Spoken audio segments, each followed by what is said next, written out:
মেয়েরা সবচেয়ে খুশি কোনটাতে? মায়াতে, কেয়ারিং এ।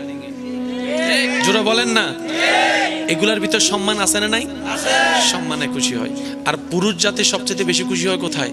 যখন সে দেখে তাকে মূল্যায়ন দিচ্ছে, তার হাঁকে গুরুত্ব দিচ্ছে, তার নাকে গুরুত্ব দিচ্ছে। যেই মানুষটা পুরুষের কথার মূল্যায়ন দেয়, সম্মান দেয়, ওই ব্যক্তিটা ওই পুরুষের অন্তরে অটোমেটিক জায়গা করে নিতে পারে। সুবহানাল্লাহ। তার মানে কোরআনটা শুধু সওয়াবের কিতাব নয়, এটা এমন একটা কিতাব আল্লাহ আমাদেরকে দয়া করে দান করেছেন। ও আমার ইমানদার ভাইয়েরা, নেওয়ার মতো যদি কোরআনকে নিতে জানি, নবীকে যদি ধারণ করার মতো ধারণ করতে জানি, পৃথিবীর বুকে আপনি আমি যে কোনো জায়গায় এই কোরআন নিয়ে, নবীর চরিত্র নিয়ে যদি দাঁড়াই, মাথা এটা নিচু করে আসতে হবে না। যেখানেই যাব বুক ফুলিয়ে কথা বলে মাথা উঁচু করেই আসতে পারবো। চিৎকার দিয়ে বলেন সুবহানাল্লাহ।